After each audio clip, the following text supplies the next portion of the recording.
네, 오늘 제목 말씀이 전에 하던 대로 다니엘 6장 말씀은 우리가 너무나 잘 아는 말씀이죠. 다니엘이 사자굴에 해서 하나님의 은혜로 구원받은 그러한 내용입니다. 이 말씀을 함께 우리가 깊이 또 생각해보고 하나님의 은혜를 나누기를 원합니다. 우리에게 있어서 습관이 참 중요합니다. 이 습관이 쌓여서 우리의 생활이 되거든요. 그리고 이 생활이 쌓여서 우리의 삶이 됩니다. 그런 의미에서 습관이 바로 우리 자신을 드러내는 그런 모습이라고 할 수가 있습니다. 그래서 우리의 매일의 습관, 우리 자세 이런 것들을 잘 또 다듬고 관리를 해야 되겠다는 뜻이죠. 그래서 몸 자세를 우리 항상 바르게 할 때 우리가 더욱더 건강하게 됩니다. 또 우리가 우리 몸에 맞는 음식을 잘 섭취할 때 또 우리가 건강을 유지하게 되지 않겠습니까?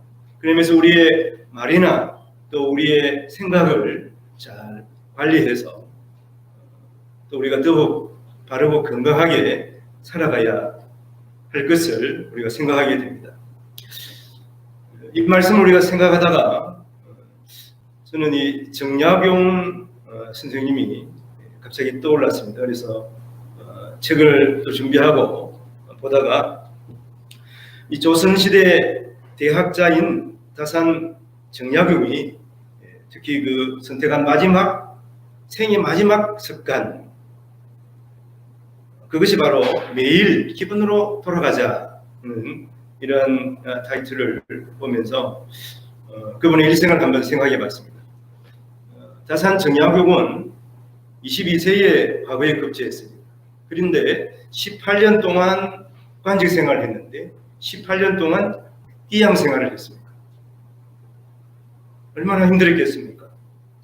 이런 끝모를 고통의 시간에 그는 희망과 소명을 붙잡았다고 합니다. 그래서 그 마음이 흔들릴 때마다 그는 몸을 바로잡았고 그 몸이 흩어질 때마다 그 마음을 다잡았다고 합니다.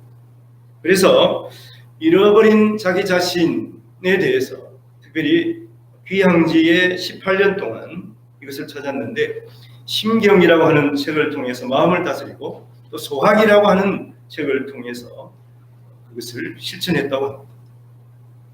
이 소학은 6가지 편으로 이루어져 있습니다.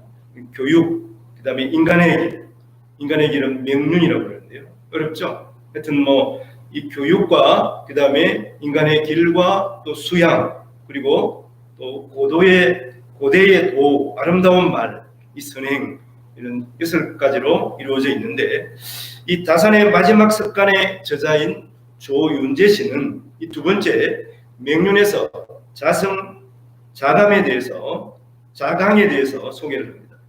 자성자강이라는 것은 스스로를 잘 살피고 또 진심으로 대하고 그리고 다른 사람을 포용하는 그러한 용기를 일컬어서 자성자강이라 이렇게 말을 합니다. 다산 정약용은 정조 왕의 사랑을 많이 받았어요. 정조가 죽고 나서 많은 다른 신하들의 이런 시기와 모함에 시달렸습니다. 그래서 귀양 생활을 18년 동안 한 것이죠. 참 당대의 기제였습니다만은 귀양 생활을 하면서 그는 자기를 이렇게 귀양 생활한 그 사람들을 원망하지 않았겠습니까? 근데 그렇게 원망하는 자기 자신을 부여하면서 여러 가지 이 실천 제목을 정했습니다. 상대를 진심으로 대하기, 또 어떤 상황에서 도리를 지키기, 그리고 좋은 친구를 사귀기, 그리고 무엇보다도 중요하고 이 시급한 일에 대해서 집중하기로 했다는 것이죠. 그래서 그는 몸을 움직이는 것까지 또 말을 하는 것도 마찬가지고 얼굴빛을 바르게 하는 이러한 것들이 바로 학문을 익히는 자로서 먼저 할 것이라 이렇게 말하고 있습니다. 많은 책을 저술했어요. 이거 지금 다 말할 수가 없습니다. 20권 넘는 책을 저술한 조선 후기의 참 최고의 그런 실학자라고 할 수가 있지 않겠습니까? 이런 다산의 이런 지혜를 그의 책을 통해서 엿볼 수가 있습니다. 저는 오늘 이 다니엘 성경을 묵상하고 특별히 이 다니엘을 보면서 이 다산 정약용이 생각이 난 것이죠. 오늘 본문의 다니엘은 제국의 흥망성쇠 와중에서도 그 지혜를 인정받아서 대제국 메대와 바사의 총리가 되지 않았습니까? 오늘 말씀 1절에 3절에 보면 이런 말씀이 있습니다. 다리오가 자기의 뜻대로 고관 120명을 세워 전국을 통치하게 하고 또 그들 위에 총리 셋을 두었으니 다니엘이 그 중에 하나이라. 이는 고관들로 총리에게 자기 직무를 보고하게 하여 왕에게 손해가 없게 하려 함이었더라. 다니엘은 마음이 민첩하여 총리들과 고관들 위에 뛰어남으로 왕이 그를 세워 전국을 다스리게 하고자 한지라. 메데바사의 다리오 왕은 제국의 120개 지역을 다스리는 고관들을 지휘하는 3명의 총리를 정했는데 그 중에 한 사람을 다니엘로 삼았습니다. 그런데 이것을 시기하고 질투하는 사람들이 있었다고 하는 것이죠. 그래서 다니엘에게 무슨 흠이나 실수가 있는 것을 고발하고자 한 것입니다. 4절에 보면 이에 총리들과 고관들이 국사에 대하여 다니엘을 고발할 근거를 찾고자 하였으나 아무 근거, 아무 허물도 찾지 못하였으니 이는 그가 충성되어 아무 그릇됨도 없고 허물도 없음이었더라. 여기서 이제 그릇됨 하는 것은 실수나 잘못을 말하는 거예요. 그리고 허물은 또 부패하고 타락한 그러한 모습입니다. 이런 것을 다니엘에게서는 찾아볼 수가 없었다고 하는 것이죠. 다니엘은 실력을 갖추었습니다. 그리고 도덕성을 갖추었습니다. 그래서 나라 일을 하는 이 관리로서 이 두 가지를 갖추어야 한다는 것입니다. 지금 우리나라 상황을 보면 어떻습니까? 실력이 모자라서 조롱을 받는 장관이 있어요. 그리고 또 국정조사를 하면 아예 여러 가지 허물들이 발견되었습니다. 특히 이 정부에 들어와서 보면 이런 허물이 있는데도 굳이 이 국정에 높은 지위를 주는 걸 볼 수가 있어요. 왜 그렇습니까? 흠과 티가 없는 사람이 별로 없기 때문에 이 도덕성과 윤리성을 갖춘 실력 있는 사람들이 드물다고 하는 것이죠. 오늘 이 말씀을 통해서 특히 다니엘의 이런 신앙을 본받아야 합니다만은 다니엘의 이런 도덕성도 우리가 깊이 또 우리가 이 시대를 살아가는 우리로서 도전하는 그런 계기가 되어야 한다고 생각합니다. 자, 예수 그리스도를 믿는 성도로서 우리가 받을 구체적인 삶의 교훈, 또 영적인 교훈이 무엇일까 하는 것이죠. 먼저는 세상에는 항상 우리의 신앙을 방해하는 세력이 있다 하는 것입니다. 다니엘에게서 흠을 찾을 수가 없지 않습니까? 그래서 다니엘을 시기하는 사람들은 다니엘을 이제 끌어내릴 함정을 파게 되는 거예요. 5절에 보니까 그들이 이르되 이 다니엘은 그 하나님의 율법에서 근거를 찾지 못하면 그를 고발할 수 없으리라. 이 다니엘의 신앙생활에서 어떤 고발할 거리를 찾고자 하는 것입니다. 우리가 사는 세상도 마찬가지입니다. 공중에 권세 잡은 마귀사탄은 끊임없이 성도를 고발하는 거예요. 세상의 마지막 때에 우는 사자같이 삼킬 자를 찾는다고 그러지 않습니까? 그래서 베드로서 3장 13절에서 14절에 보면 우리는 그의 약속대로 의가 있는 곳인 새하늘과 새 땅을 바라보도다. 우리는 그런 방해 가운데서도 오직 하나님을 바라봐야 하는 것입니다. 그 다음에 보면 14절에 그러므로 사랑하는 자들아 너희가 이것을 바라보나니 주 앞에서 점도 없고 흠도 없이 평강 가운데 나타내기를 힘쓰라. 흠도 없이 점도 없는 그러한 성도들로 우리가 하나님 앞에 또 사람들 앞에 나타내기를 힘써야 한다는 것입니다. 그러므로 이런 때일수록 성도는 오직 하나님을 의지하고 하나님께서 건설하신 새하늘과 새 땅을 바라보아야 합니다. 다니엘은 이러한 결단을 내린 것입니다. 그러나 다니엘을 시기하는 사람들은 교묘하게 또 왕을 권력을 이용하는 것이죠. 7절 말씀에 보면 나라의 모든 정리와 지사와 총독과 법관과 가는이 의논하고 왕에게 한 법률을 세우며 한 검령을 정하실 것을 구하나이다. 왕이여 그것은 곧 지금부터 30일 동안 누구든지 왕의 어떤 신에게나 사람에게 무엇을 구하면 사자굴에 던져 넣기로 한 것이니이다. 기한을 한 달을 정하고 왕에게 그 어떤 신에게나 다른 사람에게 기도하거나 구하게 되면 사자굴에 던져 넣자는 것이에요. 다니엘을 시기하는 이 부하들은 사람들은 이 권력의 속성을 이용하고 있는 거예요. 대제국의 왕이 된 다니엘은 자기의 왕권을 강화하고자 했습니다. 그런데 그의 부하들이 왕의 그 누구에게도 기도하지 말게 합시다.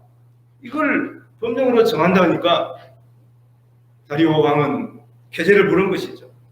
이 부하들의 말을 반겼습니다. 부하들이 자신에게 더 충성하려고 한다 이렇게 생각한 거예요. 그리고 그래서 승낙하는 9절에 보니까 이에 다리오 왕이 조세 왕의 도장을 찍어 금령을 내니라. 왕의 도장을 찍었습니다. 여기서 찍다 하는 이 말 아람어 레샴은 색이다, 쓰다, 서명하다. 금령은 금하는 법이죠. 그래서 법적 구속력을 가지고 있는 거예요. 그러니까 이렇게 왕이 일단 사인하면 왕 자신도 바꿀 수가 없는 것입니다. 사실은 이 왕을 엄청 높이고자 하는 그러한 법안 같지만 그 의도는 다니엘을 없애겠다는 거예요. 다니엘을 노리는 칼인 것입니다. 그러나 다니엘은 평소에 하던 대로 신앙의 지조를 지키고 있습니다. 오늘 10절 말씀에 보면 다니엘이 이 조세의 왕의 도장이 찍힌 것을 알고도 자기 집에 돌아가서는 입방에 올라가 예루살렘을 향하여 창문을 열고 전에 하던 대로 하루에 3번씩 무릎을 꿇고 기도하며 그의 하나님께 감사하였더라. 다니엘은 이 사실을 알고도, 여기서 알고도는 왕 외에 그 어떤 사람에게도 어떤 신에게도 기도하는 사람은 사자굴에 던져 넣는다.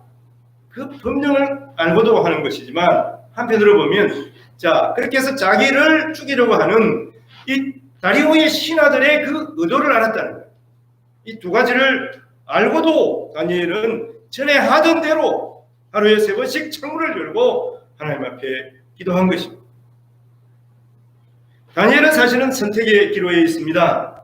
평소에 하던 대로 사자굴에 들어갈 것인가? 아니면 또 잠깐 기도하기를 쉬면서 살기를 택하든지 기한이 정해져 있잖아요. 30일만 참으면 되지 않을까? 아니면은 평소에 하던 것을 잠깐 멈추고 창문을 닫아놓고 속으로 기도할 수가 있지 않겠습니까? 다른 사람들이 보지 않게 기도할 수도 있었을 것입니다. 그러나 다니엘은 그렇게 하지 않았습니다. 평소에 창문을 열어놨습니다. 예루살렘을 향하여 그는 무릎을 꿇고 하루에 3번씩 기도했습니다. 왜 그렇게 했을까? 굳이 그렇게 할 이유가 있는가? 왜 그렇게 했습니까?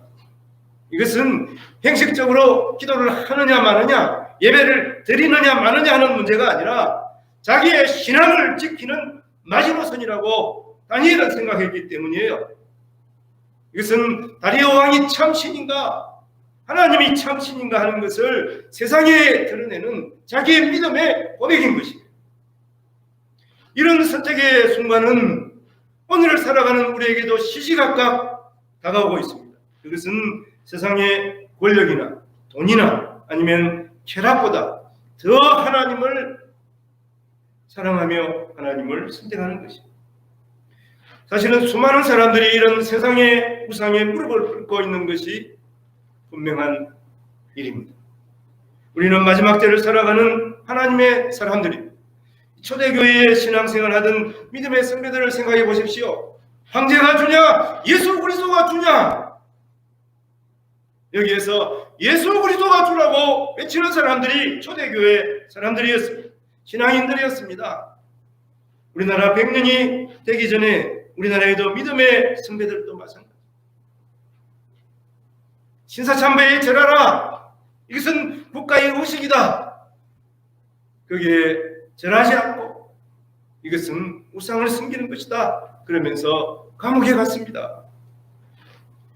그리고 유물상한에 의해서 신의 존재를 부인하는 공산주의자들이 목숨을 위협하는 그 순간에도 기꺼이 생명을 버리면서까지 신앙을 지키고, 그래서 믿음의 피를 이 땅에 흘린 우리 선배들을 보지 않습니까? 그러므로 우리는 이런 믿음의 선배들의 뒤를 이어서 끝까지 우리의 신앙을 지켜나가야 하는 것이죠. 지금 황금만능주의의 시대에서 당당히 하나님만을 존귀한 하나님을 섬기는 성도들이 되어야 하는 것입니다. 세상의 쾌락주의 앞에서 경건한 예배자의 모습으로 살아가야 하는 것이죠. 그리고 자기 자신을 최고라고 자부하면서 이제 이 세상의 철학, 인본주의 사상에 물든 이러한 것 앞에서 우리는 나는 아무것도 아니고 오직 하나님만을 의지하며 살아가는 그러한 사람인 것을 고백할 수가 있어야 한다는 것입니다.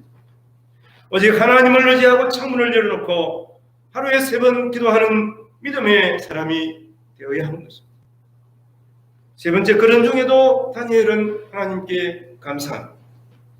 오늘 10절 하반절을 다시 한번 보십시오. 하루 3번씩 무릎을 꿇고 기도하며 그의 하나님께 감사하였더라.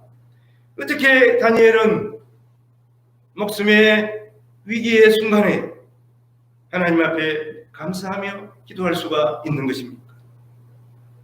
이 감사는 우리가 저번 주에 함께 나눈 대로 그리하지 아니하실지라도의 감사입니다. 결코 쉬운 감사가 아닙니다. 저번 날 한 설교를 어떤 분이 유튜브에서 봤는데 그분이 교회 장로님이에요. 그러면서 저에게 이런 문자를 보내왔습니다. 목사님, 설교는 은혜롭게 잘 들었는데 그리 하지 아니하실지라도 결코 쉽지가 않습니다. 어떻게 그럴 수 있는지 설교에서 좀 구체적으로 말씀을 해주셨으면 좋았을 건데 좀 아쉽습니다. 설교 이런 멘트를 보내, 솔직한 멘트죠. 자, 그래서 저도 결코 쉽지가 않습니다. 그러나 기도가 답이 아니겠습니까? 그리고 어렵지만, 그리고 지금 이 소그룹들을 통해서 그렇게 할 수 있는지 성도들끼리 나눠보면 좋겠습니다. 그런 문자를 보냈습니다. 그래도 그리하지 아니하실지라도 신앙을 우리 마음속에 담고 살아가면 좋겠습니다. 다니엘이 그렇게 할 수 있었던 것은 그가 대단한 의지의 사람이었기 때문이 아닙니다. 그는 기도를 통해서 하나님의 함께 하심을 믿었기 때문이에요. 먼 이국 땅에 살아가지만 하나님께서 함께 하시고 하나님께서 말씀하시고 하나님께서 나를 보호하시는 것을 그는 보고 믿었습니다. 내가 서로 사자굴에 들어갈지라도 하나님이 보호할 것입니다. 그리 아니하실지라도 내 생명을 주관하시는 분이 하나님이심을 그는 분명히 믿었어요. 그는 그의 친구들 그 3명이 분노불 속에서도 다시 살아나오는 것을 그가 보지 않았겠습니까? 우리 인생의 육신의 호흡이 멈춘다고 끝나는 것이 아닌 것입니다. 영원한 하늘나라가 있는 것을 확신하며 우리가 살아갈 때 우리는 육신의 생명을 위협하는 어떤 상황에서도 이 믿음을 지켜나갈 수가 있는 것이죠. 감사하다, think 하는 것은 한편 또 생각하다, think 하고 유사한 어근이 같은 말이라고 언젠가 말씀을 드렸습니다. 그럼 우리가 깊이 생각을 할 때 감사가 울려나오게 되는 거죠. 생각해 보십시오. 부모님의 사랑이 얼마나 큰지 그것을 자꾸 생각해 봐야 하는 거예요. 어떻게 날 낳으시고 기르셨는지 그 은혜가 얼마나 큽니까? 그리고 얼마나 많은 사람이 우리의 생명을 유지하는 데 수고하며 애쓰고 있습니까? 여러분, 신체를 보호하기 위해서 이 나라의 법이 있지 않습니까? 그 법을 지키기 위해서 얼마나 많은 사람들이 수고하고 있습니다. 옆에 밑에 우리가 경찰을 보십시오. 그 경찰이 없으면 우리가 과연 위험에서 어떻게 돌아다닐 수가 있겠습니까? 그리고 먹을 것을 위해서 곡식을 준비하는 많은 사람들이 있습니다. 만일 우리 스스로 곡식을 준비한다고 생각해 보십시오. TV 프로그램 보면 간혹가다 그런 게 보여요. 뭐 삼시세끼. 그 사람들 하는 게 뭐예요? 하루 정도로 이 새끼를 준비하는 그거예요. 그걸 보면서 사람들이 감동합니다. 새끼를 준비하기 위해서 우리는 아침부터 저녁까지 수고할 수밖에 없지 않겠습니까? 이 일을 다른 사람들이 대신해 주고 있는 거예요. 우리가 그들에게 감사해야 됩니다. 그리고 입는 것도 마찬가지예요. 우리가 직접 옷을 짜서 입는다고 생각해 보십시오. 이게 가능하겠습니까? 그래서 우리 주위에 있는 많은 사람들이 어떻게 보면 우리를 섬기고 있는 거예요. 우리를 위해서 존재하고 있는 것입니다. 우리는 감사할 수 있어야 되는 것이고요. 그리고 하나님이 함께 하시고 하나님께서 우리를 돌보시고 보호하시고 특별히 하나님께서 우리가 저런 말미암아서 죽을 수밖에 없는 존재임에도 불구하고 지옥 인생이 될 수밖에 없는 존재임에도 불구하고 그 아들 예수 그리스도를 땅에 보내셔서 우리를 구원해 주신 거예요. 그 아들을 보내신 하나님의 사랑 얼마나 큽니까? 그리고 이 일을 기꺼이 자원하여 행하신 예수 그리스도의 은혜가 얼마나 큰가? 우리는 날마다 감사할 수밖에 없는 것입니다. 다니엘은 바쁜 공직자 생활을 하고 있었지만 하루 3번 기도하는 시간을 세상에 빼앗기지 않았습니다. 이것이 그의 신앙의 마지막 보루였다고 할 수가 있습니다. 이것은 빼앗기지 않겠다. 하나님 앞에 하루 3번 기도하는 것, 이것은 내가 내려놓을 수가 없다는 것. 죽어도 내려놓을 수가 없다. 그래서 하나님 앞에 기도하면서 감사하고 있는 거예요. 우리도 그런 신앙의 보루가 있어야 되지 않겠습니까? 내가 결코 이 일은 아무리 바쁘더라도 내 신앙의 최후의 보루로 삼아야 되겠다. 그런 결단이 무엇입니까? 그것이 무엇입니까? 우리에게 그것이 있어야 되지 않겠습니까? 새벽 예배에 나오시는 장로님과 권사님들이 있습니다. 이 예배는 아파도 내가 빠지지 않겠다. 그리고 공예배에 절대 빠지지 않겠다고 하는 그런 성도님들이 있어서 지금 코로나 와중에도 이 자리를 지키고 있는 것이 아니겠습니까? 아니면 내 삶에서 아침에 일어나서는 10분, 저녁에 잠자리에 들기 전에 10분 내가 처음 시간과 마지막 시간 하나님 앞에 드려야 되겠다. 이런 결단이라도 우리가 해야 하는 것이죠. 그런 목표를 분명하게 정하십시오. 지금 교회 밴드 새말산, 아까도 광고 시간에도 말씀을 드렸습니다만은 새벽 말씀 상책이죠. 새벽 예배에 참석하지 못하는 성도들을 위해서 올리는 거예요. 근데 많이 보시지 않더라고요. 10명 내외예요. 그리고 새벽 예배에 나오지 못하면 집에서 생명의 삶 교제로 휴지를 하면서 밴드에 좀 멘트라도 하시면 좋겠어요. 그러지 못하면 그 생활상이라도 보면서 지금 다니엘을 보고 있지 않습니까? 이 말씀만 우리가 묵상을 해보면 다니엘을 통해서 하나님이 우리에게 공급하시는 놀라운 은혜의 말씀을 우리가 접할 수가 있는 것이죠. 장담을 하는데 그런 이 큐티를 우리가 1년만 정확하게 하면 하나님의 말씀대로 읽고 생각하고 묵상하면 분명한 것은 내가 장담하건대 우리의 삶이 달라질 겁니다. 우리의 가치관이 달라지게 되어 있습니다. 하나님께서 함께 하시는 은혜를 나눌 수가 있어요. 그리고 하나님께서 지혜를 주셔서 하나님의 말씀, 성경 말씀을 우리가 잘 이해할 수 있도록 도와주시는 이것을 분명하게 알 수가 있는 것입니다. 그럼 다니엘만 보면 다니엘 성경만 봐도 그래요. 다니엘에게 주어진 지혜는 하나님께서 주신 거예요. 그 지혜를 하나님께서 우리에게도 주실 것입니다.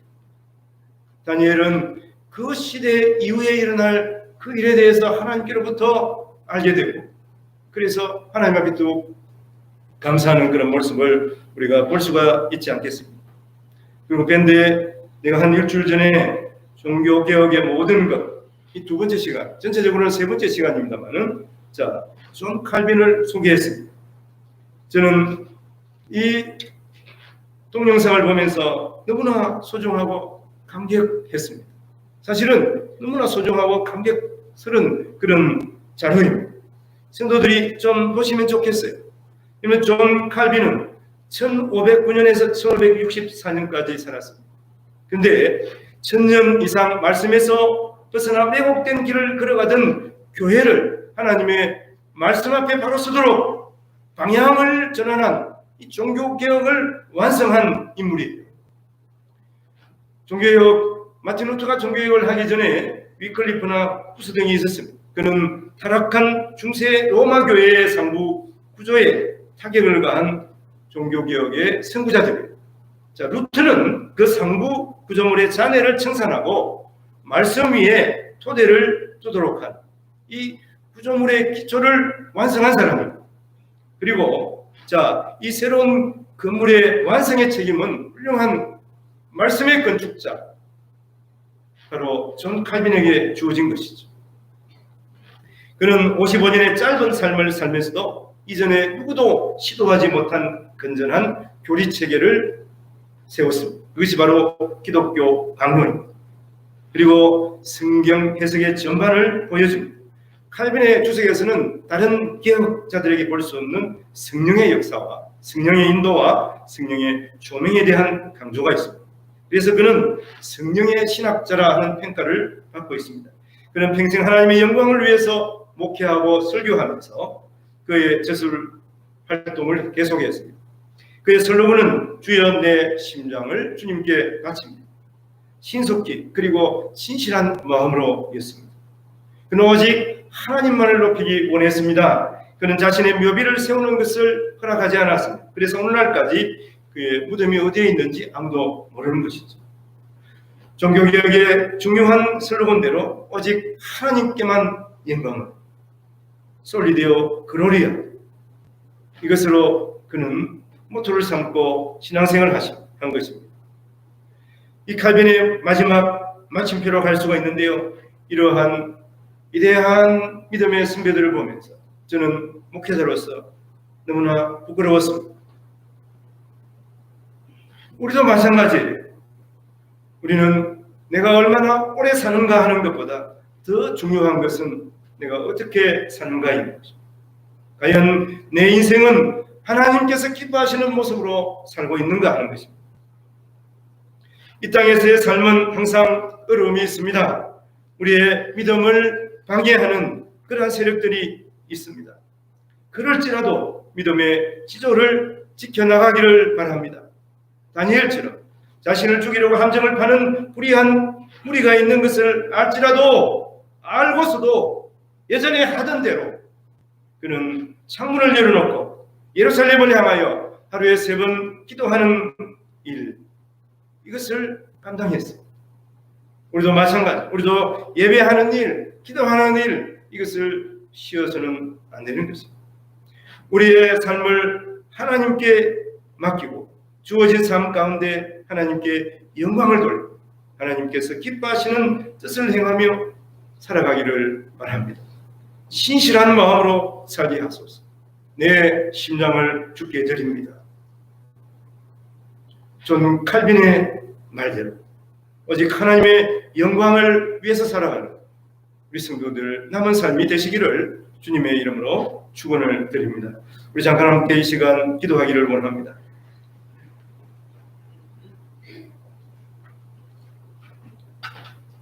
우리가 믿음을 따라 살려고 하지만 이 땅에서 방해하는 세력들이 있습니다. 그 시대의 황제 숭배 사상, 이 시대의 황금 숭배 사상이 있지 않습니까? 또 권력과 쾌락과 인본주의 사상, 이런 것들이 우리의 신앙에 도전하고 있습니다. 끝까지 믿음의 지도를 지키게 하여 주시옵소서. 다니엘처럼 신앙의 마지노선을 정하고 하루에 3번씩 창문을 열어놓고 예루살렘을 향해서 기도하는 그런 믿음의 사람들이 되게 하시고 존 칼빈처럼 진실한 마음으로 주님 앞에 우리 자신들을 드리게 하여 주시옵소서. 내 심장을, 내 생명을 주께 드립니다. 이러한 마음가짐으로 우리의 남은 삶을 살게 하여 주시기를 원합니다. 우리 잠깐 함께 기도하기를 원합니다. 함께 기도하겠습니다. 하나님 아버지 감사합니다. 오늘 다니엘의 신앙을 우리가 본받게 하여 주시옵소서. 그의 생명을 위협하는 가운데서도 그는 믿음의 지도를 지키며 창문을 열어놓고 예루살렘 예루살렘을 향하여 꿇고 기도하는 것을 쉬지 않았습니다. 하나님 아버지, 온 세상이 어두워진 그 상황 가운데 종교개혁의 기치를 높이 들고 마틴 루터와 존 칼빈은 오직 하나님의 영광을 위하여 하는 슬로건을 가지고 종교개혁의 선두에 섰던 것을 우리가 기억합니다. 하나님 아버지, 우리의 믿음의 선배들도 아버지 일제시대에 그러한 신사참회에 아버지 하나님 하나님의 기치를 높이 들고 오직 하나님 앞에 영광을 돌리기 위하여 우상 앞에 머리를 숙이지 않았습니다. 하나님 아버지, 유교의 비밀이 나는 고통 가운데서도 고난 가운데서도 우리의 믿음의 선보들은 아버지 하나님의 공산주의의 그러한 위협 가운데서도 하나님을 위하여 기꺼이 순교의 길을 가는 것을 우리가 기억합니다. 아버지 하나님, 이 시대에 살아가는 우리에게도 여전히 망사탄의 방해는 있습니다. 그를 지나도 아버지 하나님, 우리는 아버지 하나님 믿음을 지키며 하나님의 백성으로 살아가게 도와주시옵소서. 아버지, 우리의 육신은 날로 아버지 하나님 무너지고 아버지 하나님, 우리의 육신은 날로 후퇴해지지만 우리의 영적인 소원도 아버지 하나님 성백해지게 도와주시기를 원합니다. 아버지, 이 세상이 아버지 하나님 강아집니다. 우리의 호흡이 멈추는 것이 끝나는 것이 아닙니다. 세상 사람들은 그렇게 생각하며 살아갈지라도 아버지, 믿음의 사람들은 아버지 영원한 나라를 바라보면서 우리를 위하여 십자가를 주신 주 예수 그리스도를 바라보게 하여 주시옵소서. 베드로 사도는 새 하늘과 새 땅을 바라보라고 말씀드리겠습니다. 아버지 하나님, 이것을 아버지 하나님 사도 요한은 아버지 하나님 기도하는 가운데 한 모습에서 이것을 보았습니다. 아버지, 우리에게도 새 하늘 새 땅을 보여주신 하나님의 은혜를 힘있게 하신 줄로 믿습니다. 예배를 통해서 알리하여 주시옵소서. 말씀을 통해서 깨닫게 하여 주시옵소서. 오늘 아버지 설교 말씀을 통해서 우리가 어떻게 살아가야 하는가를 다시 한번 깨달게 도와주시기를 원합니다. 우리의 신앙의 마지막 선이 어디입니까? 아버지, 우리는 어떤 결심을 하면서 신앙생활을 하고 있습니까? 아버지 하나님, 우리의 생각이 바르게 하여 주시옵소서. 우리의 생각 가운데 하나님을 향한 믿음이 있게 하여 주시옵소서. 하나님을 향한 감사가 넘쳐나게 하여 주시옵소서. 생각하면 감사할 수밖에 없습니다. 아버지는 감사하는 것이 너무나 많습니다. 우리가 무엇이 간데 하나님 우리를 사랑하여 하나님의 자녀 삼으시고 하나님 앞에 예배하게 하시니까 아버지 하나님, 이 은혜를 생각하고 있습니다. 아버지, 우리 세상에서 있는 어떤 어려움도 우리가 극복하게 하여 주시옵소서. 아버지 하나님, 우리의 의지가 대단해서 이 모든 어려움을 극복하는 것이 아니라 믿음으로 극복하게 하여 주시옵소서. 말씀으로 승리하는 삶을 살아가는 우리 모든 성도들의 삶이 되게 하여 주시기를 간절히 원합니다. 아버지, 우리의 어려움이 있을 때 하나님 앞에 아뢰게 하여 주시옵소서. 세상과 비교하지 않게 하여 주시옵소서. 아직 하나님이 주시는 무한 능력, 남은 삶을 오로지 하나님의 백성으로서 믿음의 지조를 지키며 살아가는 우리 모든 성도들 되게 하여 주시기를 간절히 원합니다. 아버지 하나님, 다니엘은 사자굴의 위협 앞에서도 믿음의 지조를 지켰습니다. 하나님께서는 그를 사자굴 안에서 그 사자들의 입을 막으시고 그를 구원하여 주셨습니다. 하나님 아버지, 우리도 신앙의 마지노선을 정하고 결코 물러나지 않고 신앙생활하게 하여 주시옵소서.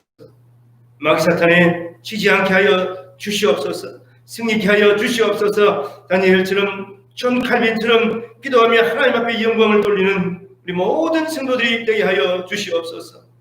우리의 남은 삶을 오직 하나님의 영광을 위하여 살아가는 귀한 믿음의 성도들이 되게 하여 주시기를 원하옵고, 우리를 주에서 구원하신 우리 구주 예수님 이름으로 기도하옵나이다. 아멘.